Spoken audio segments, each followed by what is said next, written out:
ஒரு 6 மாதத்துக்கு முன்னாடி நடந்த ஒரு இன்சிடென்ட்டுங்க.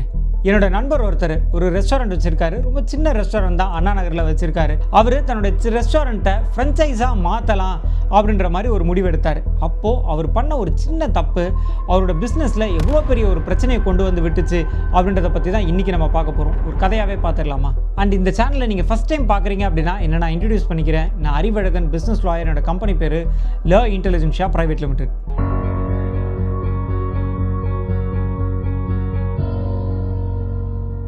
சரிங்க, கதைக்குள்ளே போயிடலாம். என்னோடய ஃப்ரெண்டு சொல்லியிருந்தேன் இல்லைங்களா, அண்ணா நகரில் ரெஸ்டாரண்ட் வச்சுருக்காருன்னு. அந்த ரெப்புடேஷன் ஸ்பாயில் ஆகிடக்கூடாது, அவரோட ஹோட்டல் பேர் கெட்டுறக்கூடாதுன்றதுக்காக கொஞ்சம் பேரை மாற்றி சொல்கிறேன். மிக்கி அண்ட் மவுஸ் கெஃபே அப்படின்னு வச்சுக்கலாமே, கிட்டத்தட்ட அப்படி தான் வரும். அதனால நம்ம இப்போது மிக்கி அண்ட் மவுஸ் கெஃபே அப்படின்னு வச்சுக்கலாம். பயங்கரமான ஹார்ட் ஒர்க்கருங்க. அது மட்டும் இல்லாமல் இந்த ஃபுட் இண்டஸ்ட்ரியில் ரொம்ப பேஷனட்டாக ஒர்க் பண்ணிகிட்டு இருந்தார். ரொம்ப சின்ன கெஃபே தான், பட் இருந்தாலும் அந்த பிராண்டை ரொம்ப பாப்புலர் ஆக்கணும் அப்படின்றதுக்காக நிறைய இன்ஃப்ளூயன்சர் மார்க்கெட்டிங், யூடியூப்லலாம் நிறைய அட்வர்டைஸ்மெண்ட்ஸ் கொடுத்து பெரிய லெவலில் அந்த பிராண்டை ப்ரொமோட் பண்ணிட்டு இருந்தார். சரி, ஒரு அவுட்லெட் தான், ஆனால் அந்த அவுட்லெட் ரொம்ப சக்ஸஸ்ஃபுல்லாக போயிட்டு இருக்கு இல்லையா? சரி, அடுத்த லெவல் குரோ ஆகணும் அப்படின்றதுக்காக என்ன முடிவு பண்ணாருன்னா, ஃப்ரென்ச்சைஸாக கன்வெர்ட் பண்ணலாம். யாரெல்லாம் கேட்குறாங்களோ அவங்களுக்குலாம் ஃப்ரென்ச்சைஸ் கொடுக்கலாம். அது மூலிமா ரொம்ப ஷார்ட் டைமில் ஒரு 10-20 ஃப்ரென்ச்சைஸ் கொடுத்துடலாம் அப்படின்ற ஒரு நம்பிக்கையில் இருந்தார். அண்ட் எங்கள் ஃப்ரெண்ட்ஸ் சர்க்கிளில் எப்பயாவது வெளியே போவோங்க, மந்த்லி ஒன்ஸ் எங்கேயாவது சினிமாக்கோ இல்லை எங்கேயாவது வெளியே போவோம். அப்போ பார்க்கும்போது இவனை பார்த்துருந்தேன். இவன் என்ன சொல்லியிருந்தான்னா, என்னோடய அவுட்லெட் நல்லா போயிட்டுருக்குப்பா, இப்போ அடுத்த லெவலில் நான் க்ரோ பண்ணணும்னு நினைக்கிறேன், ஃப்ரென்ச்சைஸாக கன்வெர்ட் பண்ணலான்னு நினைக்கிறேன், நீ என்ன நினைக்கிற அப்படின்னு கேட்டிருந்தான். ஸோ அப்போ தான் எனக்கு ஒரு சின்ன உறுத்தல் ரொம்ப நாளாகவே இருந்துகிட்டு இருந்தது. என்னென்னா, அந்த பிராண்டோட பேர் மிக்கி அண்ட் மவுஸ் கெஃபே அப்படின்றது. இது எல்லாருமே தெரியும், மிக்கி மவுஸ் அப்படின்றது ஒரு ஃபேமஸான கார்ட்டூன். ஸோ அந்த பேரை இவன் ரெஸ்டாரண்ட்டுக்கு வச்சது எனக்கு ரொம்ப நாளாகவே உறுத்தலாக இருந்தது. நானுமே 1-2 தடவை சொல்லியிருக்கேன், ஏன்னா இந்த பேர் வைக்கிற ஒரு யூனிக்கான ஒரு பேர் வை அப்படின்னு நானும் சொல்லிட்டு இருந்தேன். பட் இப்பயுமே அதை திருப்பி இன்சிஸ்ட் பண்ணேன், ஃப்ரென்ச்சைஸாக மாற்றலாம்ப்பா, ஒன்றும் பிரச்சனை இல்லை. ஆனால் இந்த பேர் உனக்கு கொஞ்சம் ட்ராபேக்காக இருக்குது இல்லையா? இது ஒரு ஃபேமஸான கார்ட்டூனை பேர்.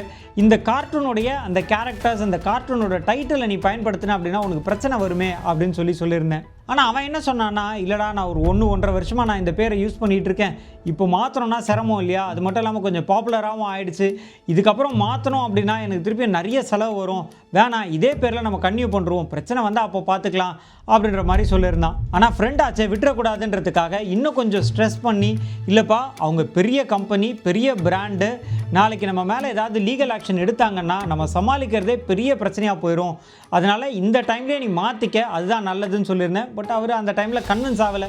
இல்லைப்பா நம்ம பார்க்கலாம், ஃப்யூச்சரில் ஏதாவது பிரச்சனை வந்தால் நீ தான் அறிக்கையை பார்த்துப்பியே அப்படின்ற மாதிரி சொல்லி என்ன கன்வின்ஸ் பண்ணிட்டாரு. சரி, அதுக்கப்புறமா அவர் கேட்டாரே அப்படின்றதுக்காக அந்த ஃப்ரென்ச்சைஸ் அக்ரிமெண்ட், அந்த ஃபார்மாலிட்டிஸ் எல்லாம் முடிச்சு கொடுத்துறேன். பட் இருந்தாலும் எனக்கு ஒரு அரை மனசாக தான் இருந்துகிட்டு இருந்தது. அந்த அரை மனசோடவே அவருக்கு அந்த ஃப்ரென்ச்சைஸ்க்கான ஃபார்மாலிட்டிஸ், ஃப்ரென்ச்சைஸ் அக்ரிமெண்ட்டு, அதுக்கான அந்த லீகல் டாக்குமெண்டேஷன்ஸ் எல்லாமே பண்ணி கொடுத்துருந்தேன்.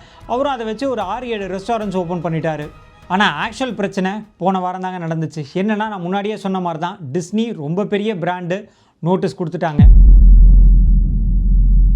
நான் ஆல்ரெடி அவருக்கு பல முறை எஜுகேட் பண்ணியிருந்தேன். டிஸ்னி மாதிரியான கம்பெனிஸ் ரொம்ப பெரிய கம்பெனி, அவங்களோட பிராண்டை பாதுகாக்கிறதுல ரொம்ப விஜிலண்ட்டாக இருப்பாங்க அப்படின்னு சொல்லியிருந்தேன். அதே மாதிரி தான் இவரோட பிராண்டு கொஞ்சம் பாப்புலர் ஆச்சு. 7-8 ஃப்ரென்ச்சைஸ்னு போகும்பொழுது இந்த விஷயம் டிஸ்னியோட காதுக்கு போச்சு. இமீடியட்டாக நோட்டீஸ் கொடுத்துட்டாங்க. சரி, இப்போ என்னடா பண்ணலாம் அப்படின்னு கேட்டிருந்தா, வேறு ஒன்றும் பண்ண முடியாதுடா, இப்போதைக்கு நம்ம ஒரு ஸ்ட்ராங்காக ரிப்ளை கொடுப்போம், பட் நீ மைண்ட் செட் க்ரியேட் பண்ணிக்க, இந்த பிராண்டு நம்மளது இல்லை, நம்ம புது பிராண்டை க்ரியேட் பண்ணணும் அப்படின்றதுக்கான மைண்ட் செட்டை க்ரியேட் பண்ணிக்க அப்படின்றத மட்டும் நான் சொல்லியிருந்தேன். பட் பெரிய டேமேஜஸ் வராத அளவுக்கு ஒரு ஸ்ட்ராங்கான ரிப்ளை கொடுத்துருந்தோம். சரி, நீங்கள் என்ன நினைக்கிறீங்க? இதில் டிஸ்னி என்ன பண்ணுவாங்க? இந்த பிராண்டை ரிமூவ் பண்ண சொல்லுவாங்களா, இல்லை அது வேறு இண்டஸ்ட்ரி, நம்ம வேறு இண்டஸ்ட்ரி, நீங்கள் வச்சுக்கலாம் அப்படின்னு சொல்லி விட்டுருவாங்களா? கமெண்ட் பண்ணுங்கள். சரிங்க, இந்த கதையை நான் ஏன் உங்ககிட்ட சொல்கிறேன் அப்படின்னா, இதே மாதிரி தான் நிறைய பேர் என்ன யோசிப்பாங்கன்னா, ஒரு பாப்புலரான பிராண்ட் எடுத்துகிட்டு நம்மளோட பிஸ்னஸ்க்கு அடாப்ட் பண்ணுறோம் அப்படின்னா ரொம்ப சீக்கிரமாக நம்மளோட பிஸ்னஸ் பாப்புலர் ஆகிடும், இது மூலிமா நம்ம ஈஸியாக கஸ்டமர்ஸை கொண்டு வந்துடலாம்னு நினைப்பாங்க. ஆனால் இதில் வெல் நோன் ட்ரேட்மார்க் அப்படின்னு ஒரு கேட்டகரி இருக்குங்க. அது என்னென்னா, ஃபிலிப்ஸு, ஹுண்டாய், டாட்டா, இதெல்லாம் ரொம்ப பாப்புலரான பிராண்டு. இதே மாதிரி ஆயிரக்கணக்கான பாப்புலர் பிராண்ட் இருக்குது. அந்த பாப்புலர் பிராண்ட்ஸ் எல்லாத்தையும் லீகலாக வெல் நோன் ட்ரேட்மார்க் அப்படின்னு சொல்லுவாங்க. அந்த வெல் நோன் ட்ரேட்மார்க் எடுத்துகிட்டு நம்ம பிஸ்னஸ்க்கு அடாப்ட் பண்ணுறோன்னா, அவங்க வேறு பிஸ்னஸாக இருப்பாங்க, நம்மளது வேறு பிஸ்னஸாக இருக்கும். அந்த பிஸ்னஸோடைய பேர் எடுத்துகிட்டு நம்ம பிஸ்னஸ்க்கு வச்சாலுமே அது பிரச்சனை தான்.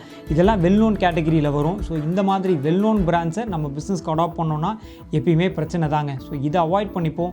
நம்மளோட பிராண்டுக்கு நம்ம யூனிக்காக பேர் வைப்போம். அது மூலிமா எந்த பிரச்சனையும் வராமல் நம்ம பிஸ்னஸை ஸ்மூத்தாக ரன் பண்ண முடியுங்க.